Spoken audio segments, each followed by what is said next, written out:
mother had me when she was 15 years old, right? Over on the east side of Atlanta, we came up in this neighborhood by the name of Kirkwood, drug dealer on every corner, gang members in the neighborhood, 2-bedroom home, 14 people, used to sleep on the floor. Got the opportunity to sleep in the bed one time out of the week. It was 6 of us in the bed, 3 at the foot, 3 at the head. And I came up with this dream pretty quick. I said, man, I want to go to the NFL because I had 8 uncles in that house, all 8 of which are still going in and out of prison. And so pretty quick, I said, man, I want to go to the NFL. And so I went to my big cousin Tamar one night. I said, man, listen, I want to go to the NFL. And so we got to work for this thing. So the thing we're going to do every night, we're going to be patient. We're going to engage in consistent action. Every night, we're going to race light pole to light pole with no shoes. So every night we would get out on the street, race light pole to light pole. One night a coach came down the street. He signed me and my cousins up for organized sports, right? First time being in organized sports. We get in organized sports. The thing was, after practice, everybody would leave to go home. And I always had to sit on the bench and wait on my mother because she worked that way. And so when my mother would show up in the park, it would be about 10 o'clock, 10:30 at night. So I'm sitting there, and when my mother would pull up, she drove an old Buick Regal, hubcaps off the car, seats torn up, the car was all beat up.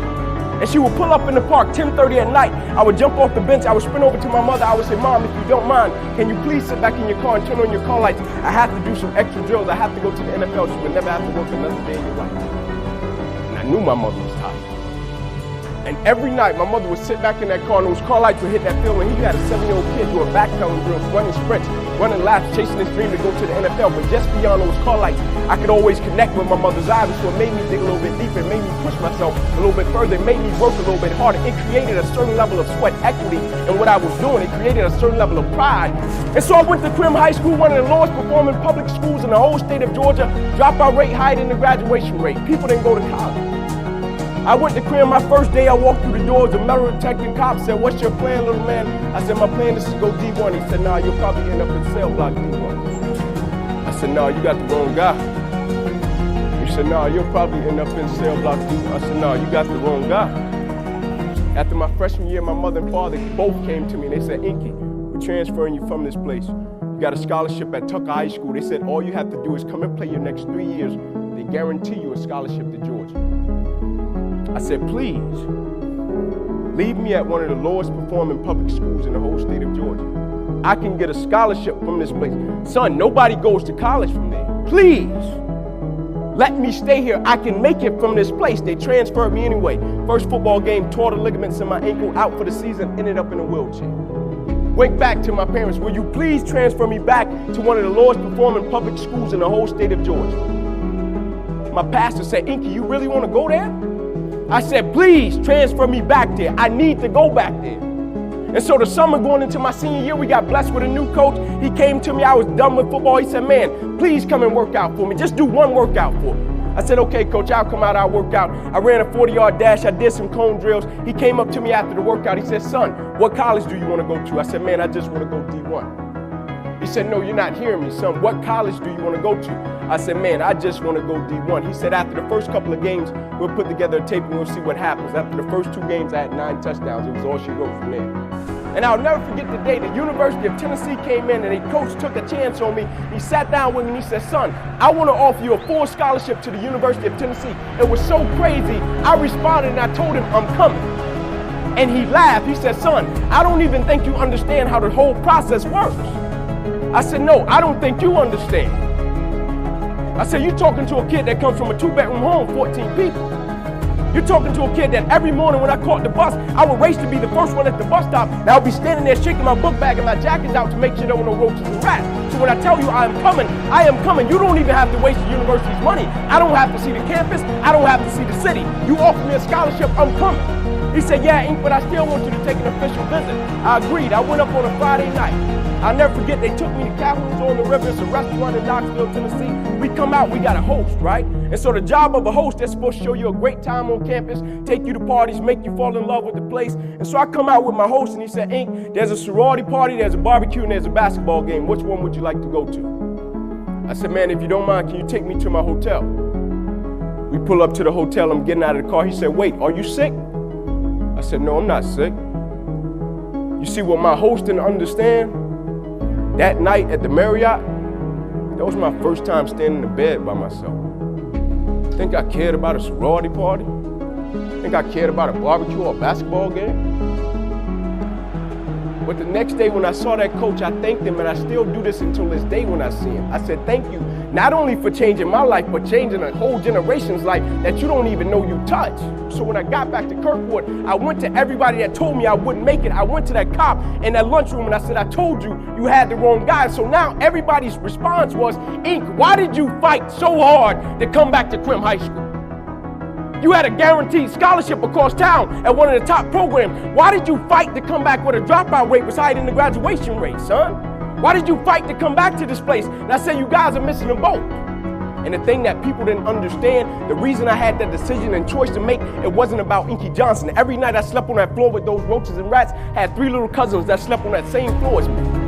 And you know what happened? When I went to college, you know what all 3 of them, I was the first one in my family to go to college. You know what all 3 of my little cousins did? Man, I don't have to sell dope. I don't have to join a gang. I don't have to end up in prison. I don't have to end up dead. All 3 of them got up off the same floor, went to college and graduated, and now they serve in the Army. That is why I went back to Crim High School.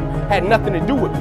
If every decision and choice you make is just about you, at a certain point you're going to hit something that's a lot tougher than you, that's going to make you quit because you don't have a driving force for why you do what you do.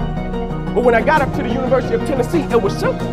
It was simple for me to give everything I had. My freshman year, I played special teams. My sophomore season, I broke the starting lineup. Had a really strong sophomore season. The summer heading into my junior year, I still remember the day where I was sitting in our film room and I was watching film on the California Bears. My defensive backs coach, Larry Slade, came in the room. He said, Inky, I got some good news for you. I dropped the clicker. I said, what is it? He said, man, you're a projected top 30 draft pick, son. He said, all you have to do is play the next 10 football games. You're an automatic multimillionaire.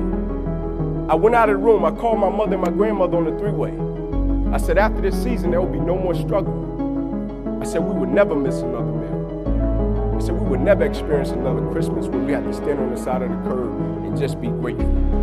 And I hung it up. First football game, I went out, played great, got an interception, shut Cal down. Second game, we're playing against Air Force, got late in the game, 4th quarter, guy dropped back, he threw the ball to a receiver coming down my sideline. Me and the guy, we went head on. As soon as I hit the guy, I felt as if every breath in my body left. Body went completely limp, fell to the ground, I blacked out. Never happened to me. My eyes open, I'll never forget, my teammates ran over, they said, Ink, get up, let's go. I said, I can't. I can't move. He said, what do you mean you can't move? You're out lockdown corner, man. We need you. Let's go. I said, I know, man, but this time I can't move. I flipped my head up to the sky and said, God. I said, surely nothing is happening in this moment that can alter my life. They got me over to the hospital. They took me back. They ran CAT scans. They brought me back into my room. And all in a 15-second time frame, the doctor came running in from the opposite side. He said, hey, get in here. We got to rush this guy back to emergency surgery. He's about to die. I said, what? He said, son, you have busted up subclavian artery in your chest. You're bleeding internally. We have to rush you back, take the main vein out of your left leg, plug it into your chest in order to save your life. When I opened my eyes from recovery, the same doctor was over me. He said, son, has some good news and some bad news for you. I said, you got some bad news for me? I have to tell him I'm about to die. I'm still alive. How bad can it get? I'm still here. He said, the good news is we saved your life. I said, thank you, sir. He said, the bad news is, Ink, you have nerve damage in your right shoulder. I said, okay, cool. He said, but son, it's a strong possibility that you probably can never play the game of football again in your life. I said, no way.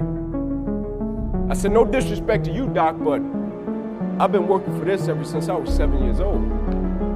I said, no disrespect to you, Doc, but you wasn't in the park with me and my mother when I was 7 years old and she was sitting in that Buick Regal she got done working at Wendy's. No disrespect to you, Doc, but you didn't come up in that 2-bedroom home, 14 people sleeping on the floor. No disrespect to you, Doc, but you didn't miss those meals and stay focused and never made an excuse.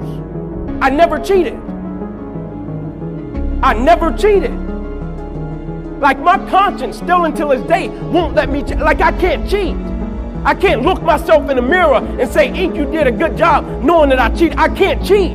One of the greatest pieces of advice that my mother gave me was this: son, whenever you start, you make sure you finish it. And the problem with the world today, people get involved with things, and if they don't like a certain person, if they don't like the process, if it's not what they thought it was, they quit. And what they don't understand about quitting becomes a habit that doesn't just affect you. Later on in life, when you get a wife and you get some kids or you get a family, it's going to come back to hunt you, and it will one day affect them. That is why I tell you the process is more important than the product. It's not even about the outcome for me. It's about, can you take pride in what you do as an individual, and every night when you look in the mirror, knowing that you gave everything you had to it. And we have to get to the point where we're willing to impose our will on certain things. Impose your will on it. My life totally changed. And they gave me an opportunity to stop.